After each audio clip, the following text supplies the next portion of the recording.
Dan itu juga harus tentu saja melalui pemetaan dan pengkajian yang serius kan. Karena guru ini kan kategorinya ada yang memang guru yang sudah ASN yang dia adalah PNS, ada juga ASN yang P3K, dan juga ada mereka guru-guru honorer baik yang mengajar di sekolah-sekolah negeri maupun yang mengajar di sekolah swasta. Jadi kompleksitasnya tidak sederhana, dan karena itu kita harus melihat masalah ini dengan sangat hati-hati, dengan sangat seksama sebelum kita mengambil kebijakan menyangkut kesejahteraan guru ini.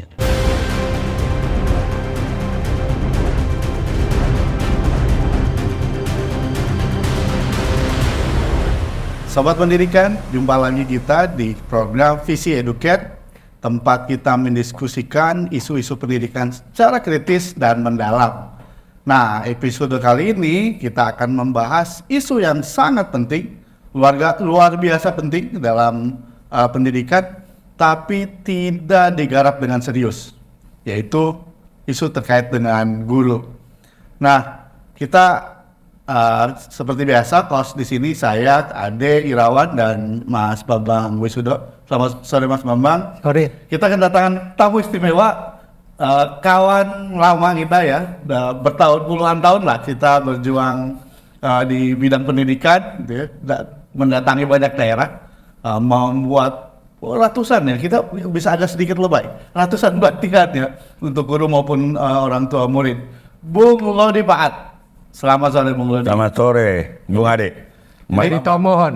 Nah, datang jauh-jauh dari Tomohon. Nah, Bung Lodi ini mantan dosen IKIP Jakarta. Kita lebih senang menyebut IKIP Jakarta dibanding UNJ. Saya dan Pak Lodi sama-sama dari IKIP Jakarta. Pak Lodi dulu di Fakultas Ilmu Pendidikan di PLB gitu ya. Pendidikan khusus. Ya. Lalu Pak Lodi juga mantan koordinator Koalisi Pendidikan Dan sekretaris dia Bung Ade. Saya sekretaris yang baik, bukan yang pintar ya, Bang Lodi. Nanti ada ceritanya lah itu. Pak Lodi juga jadi pembina di banyak serikat guru, ya, termasuk di kelompok orang tua murid, gitu. Dan jauh-jauh Pak Lodi diundang oleh teman-teman di UNJ untuk membahas kembali soal pedagogi ya Pak Lodi. Betul. Nanti kita akan bahas di episode yang lain. Ya. Kalau bisa spill, tapi sore hari ini kita akan bahas salah satu fundament, salah satu pilar penting di pendidikan, yaitu guru. Kita guru, mantan guru atau ya kita guru lah ya. Guru lah, nggak ada mantan guru. Iya, nggak ada mantan guru. Pernah di sekolah, mungkin Ya. di rumah. Di rumah dan di perguruan tinggi Ya, juga ya, pernah, ya. gitu ya. Nah, sebelum nanti ke Mas Bambang ya, saya minta ini kalau kan kontemplasinya pasti lama nih di Tomohon, melihat kondisi guru di kita gitu ya, di Indonesia ini seperti apa? Apakah sama seperti 15-20 tahun yang lalu kita datang ke banyak daerah, problemnya cuma dua, kesejahteraan dan kualitas gitu ya? Apakah menurut Bung Lodi sudah ada perbaikan, ada perubahan kondisi guru kita ini? Ya, menarik pertanyaannya ya. Ya, pertanyaannya sih pertanyaan dulu ya. Apa aja ya. Masih relevan. Pertanyaan lama ya. Iya, Tapi dia masih bisa dipakai pertanyaan itu ya. Persoalan kualitas dan kesejahteraan. Kalau kesejahteraan, saya pikir ya guru-guru yang sudah dapat sertifikasi keren. Tapi pertanyaan saya nggak tahu datanya berapa banyak. Mas Bambang mungkin tahu berapa banyak yang dapat sertifikasi guru. Begitu udah jelas lumayan lah ya. Tapi kemudian kita juga tahu kan banyak guru-guru honor. Ya. Itu kan maksudnya saya nggak mesti kan menggunakan kata-kata yang bagus ya, gitu ya. Dan guru-guru honor itu kan juga penghasilannya di bawah UMR. Hancur-hancuran ya gitu ya. Jadi saya meskipun pikir sekarang udah ada P3K ya. itu agak lebih UMR lah, di atas UMR. Ya, tapi kan ya di atasnya seberapa besar Ya. kan, gitu persoalan. Jadi memang kesejahteraan juga masih masalah, gitu kan. Saya pernah dengar katanya mau dinaikin berapa juta, katanya nggak tahu. Oh, ini pas Pak Prabowo dilantik mestinya ditambah 2 juta. Ya, ini guru-guru harap-harap cemas. Tapi nggak tahu hitung-hitungannya gimana ya, nggak tahu ya gitu ya. Ya teman-teman kayak Bung Ade yang belajar ekonomi kan ngerti lah ya tentang anggaran. Saya nggak ngerti. Hitungannya hitung-hitungan politik sebenarnya. Oh ya gitu ya. Jadi kesejahteraan jadi masih masalah. Iya. Kalau kualitas, saya mesti lihat gejala ini aja deh ya, kualitas ya. Gejalanya bullying Ya. yang dilakukan oleh antara murid Karena berada di sekolah, pengaruh guru penting. Dan juga guru menghukum anak. Ya. Dan itu kan, ya memang yang menonjol itu adalah 1-2 orang yang sudah terlalu ekstrim. Ya. Tapi yang sangat-sangat ekstrim kan masih banyak. Jadi, dan itu terjadi, pola ini sebenarnya dari era sebelum saya SD. Saya SD tahun 60-an. Jadi tahun 50-an juga kekerasan ada itu. Jadi kalau lihat dari sejarah, dari tahun 50-an sampai tahun sekarang, itu bullying masih ada. Ini saya mau kaitkan dengan kualitas. Ya. Kualitas guru yang berkualitas, ya nggak main pukul lah, nggak main hukum. Jadi buat saya masih masalah. Masih masalah. Boleh, mohon maaf nih. Ulang tahun kita merdeka tahun berapa nih? Berapa tahun kira-kira? Dari tahun 45. 5 Ya. Udah 45, 70 lebih ya. Iya. Nggak berubah kalau soal kualitas sih sebenarnya. Iya, bahwa ada 1-2 guru yang bagus, itu betul. Saya percaya itu. Tapi saya ingin mengatakan begini. Satu sekolah, katakan SD ada 10 guru. Paling yang kualitas 2. Saya nggak usah pakai statistikan lah. Pengalaman, tanya aja pengalaman kita waktu dulu sekolah dulu. Kalau saya dulu tanya mahasiswa saya dulu di kelas, ada berapa guru yang kamu sukai itu? Ya nggak lebih dari 5. Dari TK sampai perguruan tinggi. Iya. Jadi memang ada persoalan, the problem yang namanya kualitas itu sudah secara historis memang sudah cukup lama. Kira-kira secara umum itu bisa saya jawab, Bung Ade. Oke, jadi masih sama seperti yang dulu kita perjuangkan ya, Pak. Ya, Ade. bahkan sebelum merdeka jangan-jangan ya. Tapi sebelum mereka, kalau dibaca bukunya Pak Nasution, ya kan, guru itu sangat dimuliakan. Betul. Bahkan dia punya 2 asisten yang bawa tas sama payung, kalau Payung misalnya. sama keris, keris, sama tempat siri. tempat siri, Betul. iya kan? Iya. Artinya urusan kesejahteraan Ya. nggak ada masalah. Betul sekali. Jadi bagaimana pemerintah kolonial memuliakan guru? Saya potong tadi ya. Tapi itu guru-guru yang tamatan quick school. Oke. Guru-guru yang tidak tamatan quick school, yang nggak guru bantu segala macam gitu, bisa dibaca di bukunya para priai Omar Khayyam, gitu, dikasih gambaran. Tapi sebenarnya hierarkisnya guru sebenarnya sama juga, Bung. Dari zaman dulu. Iya, yang sekarang gajinya bagus, yang sertifikasi. Kalau dulu yang quick school betul, yang sangat menonjol sekali, yang guru-guru benar guru tanda kutip, guru asli gitu, itu memang bangun tinggi. Ada penjaga itu, penjaga payung, penjaga keris, betul, penjaga apa tadi itu tempat kiri. Itu memang keren, tinggi banget, betul. Tapi saya beri catatan, itu memang guru-guru yang tamatan quick school lah, gitu, begitu, Bung. Kolonialnya Ya, tetap sama lah. Ini berarti warisan kolonial ya? Iya benar, Bung. Iya. Mungkin Mas Omong ada pertanyaan buat Pak Lodi.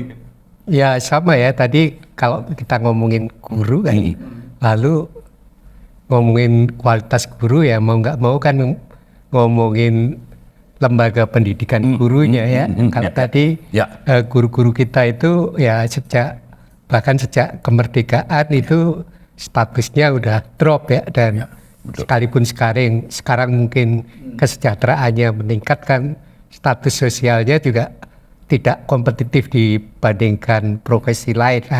Kalau ngomongin sekolah guru, kita rasanya juga kayaknya mirip-mirip juga ya, sejak awal kemerdekaan itu sekolah guru kan juga nggak bergengsi ya, atau gimana Pak Lodi? Sekolah guru punya kontribusi seberapa besar terhadap kualitas guru kita, Pak Lodi? Saya alumni sekolah guru dan Pak Lodi juga berasal dari sekolah guru. Ya, saya khawatir kita begini tuh bukan karena sekolah kita ya. Mohon maaf ya, saya kira salah ya, mohon maaf ya. Tapi saya mau menunjukkan dulu sebenarnya kalau dari secara historis ya, memang sekolah guru kita itu bisa menghasilkan seperti misalnya Abdullah Haris Nasution, Jenderal. Itu quick school ya, gitu ya. Gitulah kira-kira ya. Jadi memang quick school juga menghasilkan kalau yang hebat-hebat. Tapi pertanyaan, bagaimana lembaga quick school? Quick school sendiri mungkin secara kualitas ya bagus lah ya. Tapi tetap harus diingat, quick school itu desainnya penjajah. Ya kan?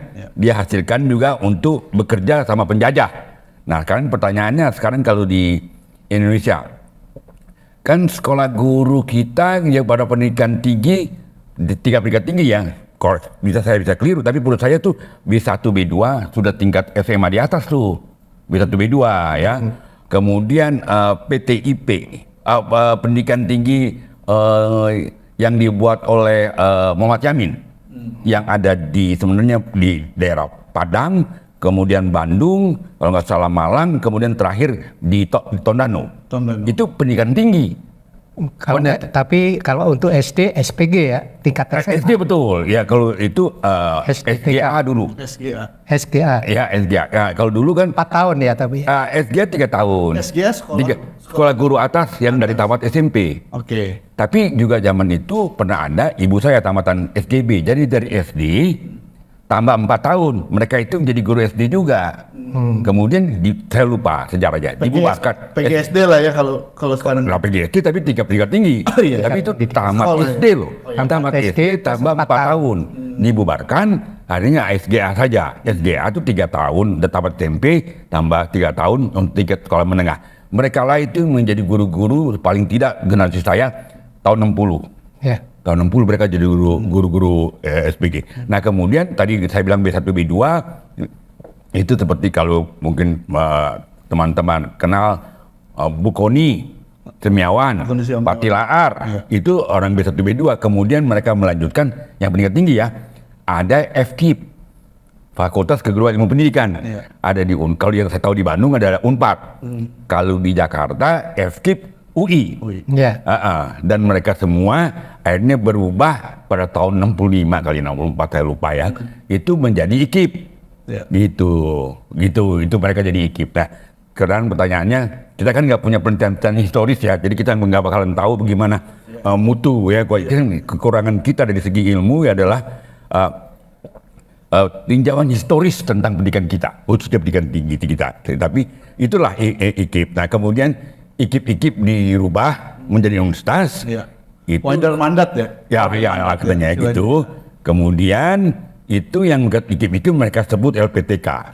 Zaman IKIP juga sudah disebut LPTK sebenarnya ya. Tapi sekarang dengan universitas ini, jadi universitas ini ada yang LPTK, ada yang LPTK, ada yang non LPTK. Nah itu. Nah pertanyaannya Mas Bambang, bagaimana mutunya? Ini agak sulit juga kalau kita ngomong, nanti mereka minta data kan, orang kalau malu data kamu, mau mana? Saya cuma bilang begini aja deh, kalau betul-betul, kalau bicara mutu buat saya di pendidikan di LPTK, itu bicara pengetahuan harus diberikan, itu pengetahuan yang diberikan itu bisa menunjukkan mutu dalam pendidik ya. Nah buat saya sih, poinnya aja saya mengatakan, bahwa di LPTK sejak dan dari masih IKIP sejak tahun 83 ketika Pak Tilaar mengadakan ilmu pendidikan mati, jadi memang ilmu pendidikannya tidak ada. Nah kalau kita bicara mutu, ya bagaimana mau mutu pendidikan kalau ilmu pendidikannya nggak ada? Jadi ilmu apa yang dipakai para guru-guru itu? Jadi buat saya itu udah persoalan mutu. Jadi memang udah berat kalau kita masuk ke fokus ke situ bicara ilmu pendidikan yang nggak ada, buat saya udah jadi persoalan mutu guru ya, untuk mendidik. Saya pikir itu mudah-mudahan bisa ditangkap ya. Dan kalau ngomong pengetahuan umum, baik sains maupun sosial, kalau dilihat ini LPTK sama universitas umum, kayaknya rata-rata masih di bawah ya. Apanya nih masih bawah? Performance-nya, misalnya orang mau belajar sosiologi ya pilih ke universitas daripada LPTK kan. Iya. Matematika, alam juga sama gitu ya. Betul. Dari ilmu pengetahuan kayaknya masih dibayang-bayangin. Betul. Universitas belum bisa mengimbangi ya. Dari segi ilmu pendidik, dari ilmu ya, itu ada hierarkis. Jadi orang saya ambil yang ini aja deh. Orang akan menganggap lebih tinggi jurusan matematik daripada jurusan pendidikan matematik, atau yang dari ekonomi, pendidikan ekonomi lebih tinggi tingkatnya kira-kira jurusan ekonomi dari jurusan pendidikan ekonomi. Itu jelas lah. Jelas ya. Dari segi kacamata politik pengetahuan, iya di bawah. Tapi kita orang-orang yang berada di pendidikan, ya harus mau tidak mau harus menunjukkan. Silakan saya akan menganggap kita di bawah, tapi kita harus menunjukkan. Jadi berat tantangannya tamatan LPTK berat. Ada tekanan dari masyarakat, sehingga mereka memang harus berjuang untuk menunjukkan saya tidak seperti yang kamu perkirakan. Itu betul, Mas. Betul. Ini penguatan kualitas, peningkatan kualitas guru kan sebenarnya keniscayaan, walaupun Bung sendiri tadi bilang merujuk pendapatnya Pak Tilaan bahwa ilmu pendidikan sudah mati. Jadi ya tidak terlalu relevan kita bicara soal kualitas guru, kualitas pendidikan ya, kualitas LPTK. Tapi ya mau nggak mau kan kita mesti perbaiki gitu ya. Nah kalau menurut Bung, apa yang mesti diperbaiki di LPTK kita supaya paling tidak bisa mengurai masalah guru ini? Paling tidak bisa berkontribusi agar kualitas guru makin membaik. Kalau contoh saya waktu dulu PKL ya di IKIP, ilmu yang diajarkan di LPTK itu usang, bahkan jauh lebih maju di sekolah kan. Ya di zaman saya gitu. Saya nggak tahu sekarang apakah jauh lebih baik. Tapi ya sama seperti sekarang lah kita ngomongin Nadiem dengan program Merdeka Belajar ngomongin pendidikan yang memerdekakan, pendidik belajar merdeka, tapi LPTK-nya kan belum ngomong itu. Jadi ketinggalan ya dengan yang betul. Makanya apa yang mesti dilakukan di LPTK kita ini? Iya, memang ini Tadi bukan baru angkat dari kampus ini.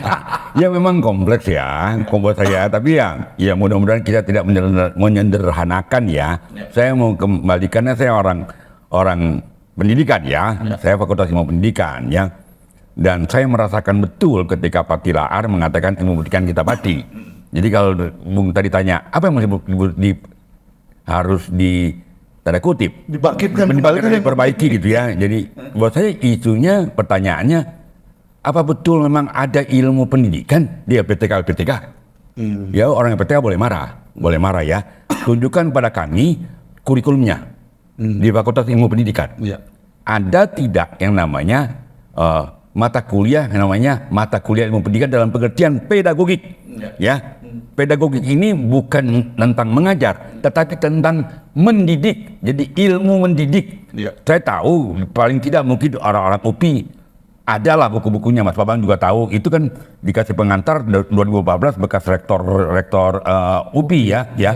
Ada, saya tahu kalau UPI mungkin ada. Jadi pertanyaannya, kalau itu cuma diajarin di FIK, para guru dan fakultas ya, dan itu harus semua diajarin dong. Tapi oke lah, paling tidak isunya kalau teman-teman saya bilang kan bener ya, teman-teman guru kan juga bilang kita harus perbaiki LPTK. Saya setuju. Saya setuju. Kawan-kawan kita lah itu. Ya kawan-kawan kita lah. Tapi pertanyaan kalau saya ditanya apa yang ya kasih dulu ilmu pendidikan. Saya tidak mengatakan bahwa tidak boleh. Ya harus dong. Kalau orang ini pendidikan ekonomi ya harus ada materi. Konten ekonomi jelas, yang seperti Bung bilang, zamannya Bung mungkin udah nggak tahu teori-teori yang tahun berapa gitu, Mas Dika sekarang teorinya harus yang baru dong gitu ya. Konten ekonomi kalau orang ekonomi pendidikan jelas, kalau matematik juga jelas gitu ya. Tapi kemudian karena guru, sering kita dengar, guru sering bilang, kita nggak mengajar aja, kita ilmu mendidik. Nah pertanyaannya, kalau kamu mendidik, ilmunya apa? Itu saya pinjam dari teman-teman Bung punya teman juga, adik saya Jimmy juga bilang kalau guru ilmunya apa? Yaitunya ilmu mendidik, yaitu yang pedagogik, yang memang betul bukunya kuno tapi susah dibaca ya. Mas Bambang tahu ya bukunya Langeveld ya. Tapi menurut saya jadi isunya sebenarnya mutunya di LPTK. Mungkin butuh tentang teknik metode mengajar di jurusan-jurusan IPA, matematik, fisika, kimia mungkin maju lah ya. Tapi persoalannya sekarang itu kan misalnya metode mengajar mungkin udah keren lah, PPG juga keren gitu ya. Tapi kalau saya lihat di materi PPG sendiri ilmu mendidiknya nggak ada. Jadi ya itu problem besar yang banyak dipelajari ilmu belajar ya. Itu bukan salah ya, tapi ya nggak cukup lah ya, karena memang teori mendidik yang perlu ada, teori pendidikan itu yang harus ada. Jadi isunya jadi kasih itu dulu Mas. Saya mau tambahin begini aja dulu ya, biar ada gambaran lagi. Saya mau kutip pandangannya Ki Hajar Dewantoro. Ki Hajar Dewantoro bilang sebenarnya mendidik atau pendidikan itu ada dua kategori besar, yang teratur, yang dan tidak teratur. Nah kemudian kita lihat lagi bagaimana yang dua kategori itu. Dia kasih tiga kategori lagi. Dia pakai istilah pedagogi, tapi saya frasekan bahasa saya ya. Pedagogi insting dan pedagogi intuisi, ini pendidikan yang tidak teratur. Kemudian ada pendidikan yang di bahasa dia Wissenschaft. bahasa Belanda. Kira-kira pendidikan yang ilmiah kalau saya terjemahkan. Yang kita sebut adalah zaman era itu adalah pedagogik. Nah, kebanyakan orang-orang itu lebih, kalau yang namanya pedagogi insting itu semua kita punya, semua punya. Misalnya orang tua kita, ibu khususnya, dia punya insting untuk care kita, merawat kita, insting. Dan mohon maaf, itu juga ada pada hewan. Iya kan? Ya. Masa kita mau cukup sama kayak hewan? Makanya ada intuisi. Itu lebih, buat saya lebih tinggi. Bahkan mungkin dengan ilmiah kita bisa sejajarkan. Tapi itu semua tidak teratur. Itu sih kan tiba-tiba muncul, tiba-tiba enggak. Nah yang teratur tuh yang ilmiah, pedagogik itu. Dan itu menurut saya tidak ada. Kalau Ki Jarwo dan Toro ngomong itu tahun 20-an, 30-an, apa yang dia omongkan sampai tahun sekarang, tahun 30 sampai 2024, itu gejala itu masih ada di sini. Saya sebagai orang pendidikan melihat dengan jelas. Misalnya, guru-guru yang menghukum, itu insting banget. Hewani. Kalau nggak salah di awal bagian halaman-halaman awal bukunya Alang Fati disebutkan ya, kalau mendidik tanpa ilmu itu orang gila. Ada Ya, betul. Berarti ini sebagian besar pendidik kita, gitu ya, guru sebagai pendidik atau fasilitator itu tanpa ilmu pendidikan. Oh, clear. Kalau saya berani mengatakan itu. Kalau dikatakan Nobel, ya. Paling nggak ilmu Tapi yang pendidikan masihnya yang jawab LPTK. Oh iya betul. Mudah-mudahan omongan kita ini didengar LPTK. Ya. Dan kalau kita bicara ini ya, peta jalan kan baru-baru ini ya. Oh ya, ini ada peta jalan. Ini Kemendikbud, Bappenas dan Kemenak mengeluarkan peta jalan pendidikan 2025 2045. Ini revisi dari Padahal belum sampai 5 tahun sebelumnya keluar peta pendidikan 2020-2035 ya, ada tumpang tindih nih. Ya. Jangan-jangan ini peta yang membuat kita nggak berjalan karena nggak di jalan. Tapi paling nggak di peta pendidikan yang baru ini itu disebut tentang LPTK ya, reformasi LPTK dan revitalisasi pendidikan profesi guru ya. Meskipun nanti di penjabarannya kok banyak kan ngomongin kurikulum aja. Kalau ini kan satu hal yang baik ya, pengen formasi LPTK dan ini PPG, memang dua hal ini penting ya. Paling tidak ada kesadaran bahwa ada masalah di LPTK. Sudah diakui bahwa perlu diagendakan. Tetapi kalau kita bicara reformasi LPTK, selain tadi ya memberikan dasar ilmu pendidikan tadi, hal apa lagi yang penting? Apakah cuma soal kurikulum LPTK? Atau para pengajar LPTK sendiri juga? Kalau dari background-nya kan sekarang misalnya yang mengajar untuk guru-guru SD sampai SMA itu kan jarang sekali sekarang dosen LPTK yang punya background pernah mengajar di SD dan sekolah menengah. Ya, saya mulai dari situ dulu ya. Ya memang kalau saya ketemu dosen-dosen saya 75 lah ya, sampai 80-an, nggak tahu Bung Ade ya. Kita masih ketemu memang sama dosen-dosen yang bekas tadi guru SD, sampai guru SMP, guru SMA, masih ketemu lah ya. Dan kayaknya di Finland masih berlaku. Mungkin gitu ya. Jadi memang kalau sekarang kan, ya mohon maaf ya, jangan-jangan dia cuma pengalaman PPL. Atau praktek mengajar lah ya, kalau istilah PPL kan istilah kita dulu ya. Praktek ngajar itu cuma 4 bulan lah. Pengalaman pengalaman mengajar mereka ya cuma waktu pengalaman mengajar. Praktek mengajar di pengalamannya ya, bukan benar pengalaman mengajar di kelas 3 tahun 4 tahun gitu ya. Enggak. Ya ada 1-2, tapi rata-rata umum saya pikir juga itu satu problem. Tapi saya mau mengatakan begini, kalau tanya LPTK, saya mau mengutip pandangannya Pak Tilaar ya. Kita semua kenal Pak Tilaar ya, almarhum. Yang memang harus di LPTK ini, kalau kita mau kaitkan dengan ilmu pendidikan, ya, karena itu memang harus ada benar-benar LPTK ini mesti ada laboratorium ilmu pendidikan. Mesti ada. Pertanyaannya, apakah semua LPTK di FIP ya, saya bilang ada memang lab ilmu pendidikan. Model lab school kayak gitu. Nah, sebenarnya rujukan Pak Tilar begitu. Jadi VIP itu dia kalau mau membetulin merevitalisasi LPTK, salah satunya merevitalisasi VIP. Jadi, kalau menurut Pak Tilar, boleh setuju tidak setuju, revitalisasi di VIP adalah dia membuat lab school.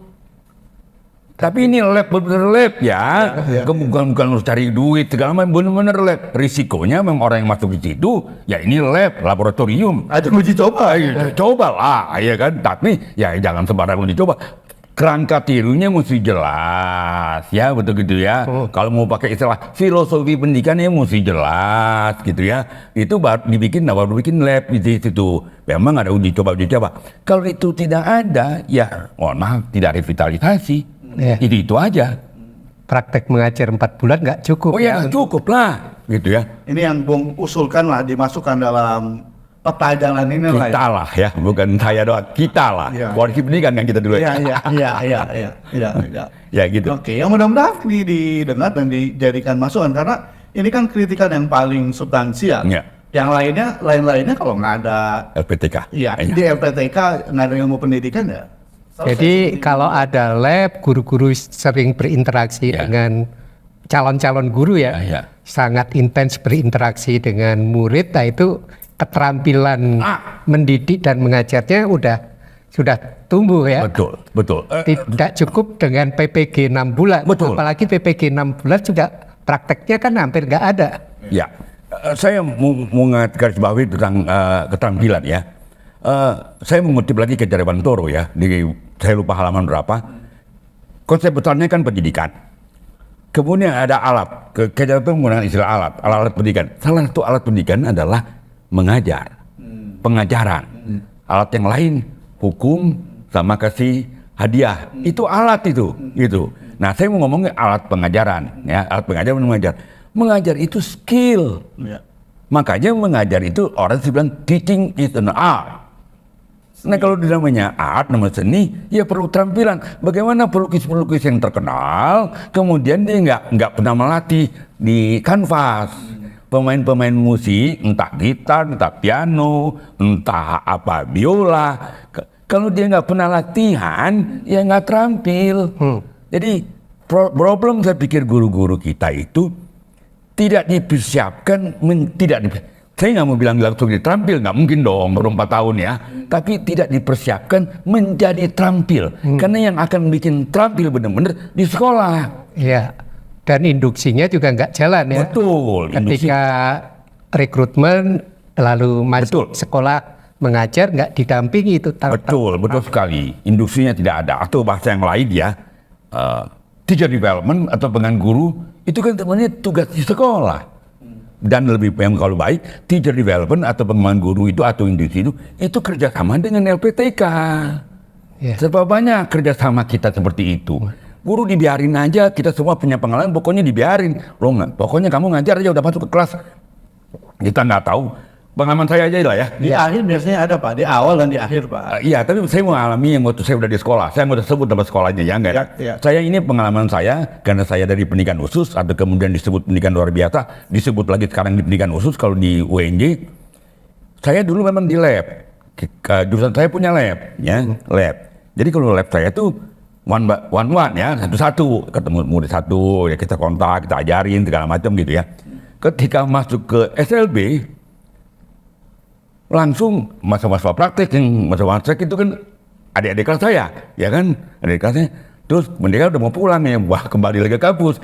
Terus nanti manggilnya saya kak, entah kakak yang masuk, nanti kata oh iya masuk. Terus ya kakak sendirian, wah 4-5 orang anak berkebutuhan khusus, aneh-aneh anak-anaknya, mohon maaf ya, aneh-aneh dalam pengertian satu ada yang langit-langitnya bolong, yang satu hiperaktif, satu schizophrenia, mungkin ada 4, satu manja banget, 5 ruang sekecil apa, lebih ruang dari ini kecil loh, shock saya, dibantuin sama guru juga, sama guru yang lain saya juga, tidak, aduh, itulah yang terjadi, guru-guru yang mungkin dibiarkan, ya betul. Jadi bagaimana mau dibiarkan tidak jadi, kalau orang mau terampil, dipersiapkan terampil, paling tidak dan bisa akan terampil langsung dari 4 tahun loh. Dari awal kalau kita modelnya concurrent itu bareng-bareng antara materi, konten, dan kemudian cara mengajar atau kita tambahin dengan cara mendidik itu bareng-bareng. Beda dengan konsekutif. Kalau konsekutif kan misalnya jurusan matematik dari luar universitas datang ditambah 2 tahun. Yang ambil kalau sekarang ambil PPG gitu ya. Tapi kalau yang concurrent itu mesti dari tingkat 1 dilatih, paling tidak dibikinlah, apalagi kan ketika ambil misalnya keterampilan mengajar itu boleh didebat, tapi ketika kamu ambil misalnya keterampilan mengajar itu harus punya keterampilan menjelaskan, menerangkan, terus keterampilan bertanya, ya kan, kemudian keterampilan menjawab, paling tidak 3 itu dulu. Itu mesti dilatih dan kita mesti ketemu orang dong, latihan menerangkan satu bab, satu topik gitu. Itu mesti dilatih, tidak di ruang kelas. Di luar kelas, tapi ruangnya ada, kumpul ntar teman-teman disediakan. Itu selama 4 tahun. Kalau 4 tahun bayangin, selain di ruang kelas ya, melatih menerangkan, ya pasti jago. Jadilah 8 semester. Di kelas juga kalau kuliah kan ada tugas sama dosen, kita harus menjelaskan. Di luar kelas juga kita juga menjelaskan. Jadi kita kan nggak lakukan itu. Betul. Akhirnya pas praktik, kalau zaman saya praktik mengajar, kita mengikuti cara dosen kita mengajar. Imitasi lah. Imitasi. Ya. Nah, kalau dulu kan zaman saya harus semuanya serba rapi. Ya. Jadi, Oh iya. celana nggak boleh, harus celana bah. Iya betul. Rambut terus pendek. Iya betul. Ya. Dengan lurus ini gitu kan Pak. Nah itu ya kemudian di apa ya? Daur ulang. Jadi daur ulang. Betul ya. Yang namanya murid bagus, murid apa yang hebat lah ya, pintar, ya murid yang mau diisi kepalanya oleh dosen. Dan itu yang dia kemudian terapkan di sekolah. Ya. PKL paling tidak pengalaman saya. Betul itu. Ya pengalaman saya juga begitu. Ya. Ya, imitasi itu. Yang problemnya kalau kita imitasi guru yang bagus nggak masalah. Ya. Kalau kita imitasi, kadang-kadang kita imitasi guru yang bermasalah. Itu problemnya, kita kadang-kadang ternyata kita imitasi yang salah. Yang guru yang dosen yang suka marah-marah. Gitu Bung. Oke. Sebenarnya menarik ya diskusi kita, tapi nanti kita akan buat sesi khusus lah terkait dengan pedagogis. Sobat pendidikan, untuk diskusi kita kali ini kita tuntaskan dulu. Jadi kalau dibuat kesimpulan cukup panjang sebenarnya dari benang kusut permasalahan pendidikan, salah satunya terkait dengan guru, dan dari banyak benang kusut masalah guru, itu salah satu ujungnya ada di LPTK. Dan kalau mau memperbaiki kualitas guru tidak bisa dilakukan hanya dengan pelatihan, termasuk model guru penggerak harus dilakukan dengan mereformasi LPTK-nya. Ya, mudah-mudahan pemerintahan baru ini kan sudah buat peta jalan gitu ya, walaupun petanya langsung mengganti peta yang dulu dibuat 5 tahun sebelumnya, dan di situ bagusnya dimasukkan juga permasalahan LPTK, dan mudah-mudahan ya ilmu pendidikan kemudian mulai diajarkan lagi di LPTK gitu ya, dipelajari lagi, diajarkan lagi. Nah sekali lagi meningkatkan kualitas guru adalah keniscayaan kalau kita ingin pendidikan kita berkualitas gitu ya. Karena bangsa ini tidak akan berkualitas kalau pendidikan yang nggak berkualitas, gitu ya. Dan itu salah satu kuncinya adalah di guru, gitu ya. Nah, walaupun kemudian nih Pak Prabowo juga jangan melupakan janjinya untuk menambah kesejahteraan guru ini 2 juta nih setelah Bapak dilantik ya. Ini guru-guru mau menagih itu. Dan saya kira supaya tidak dianggap politis, ya saya kira ya naikkan 2 juta itu di awal bukan sampai akhir nanti. Betul, di awal itu ya, bukan pas mau nyalon lagi baru dijanjiin lagi Pak. Jadi di awal, karena bagaimanapun kalau kita mau majukan pendidikan, ya guru kuncinya gitu ya. Sekian sobat pendidikan, jumpa lagi nanti kita di episode yang akan datang. Kita juga akan bahas peta jalan pendidikan 2025-2045 ini gitu ya. Nanti akan ditayangkan di podcast kita ini. Tapi kawan-kawan atau sobat pendidikan juga jangan lupa untuk like, komen, kita bisa diskusi di kolom komentar Visi Educare. Kalau atau Bung Lodi, Mas Bambang bisa juga jawab dan ada pertanyaan gitu, dan kalau mau diskusi lebih lanjut kita bisa. Teman-teman yang mau kolaborasi juga boleh gitu ya, kita atau kami terbuka. Dan juga jangan lupa sebarkan, subscribe dan sebarkan video ini, dan mudah-mudahan ini akan berkontribusi pada pendidikan kita. Terima kasih, sampai jumpa.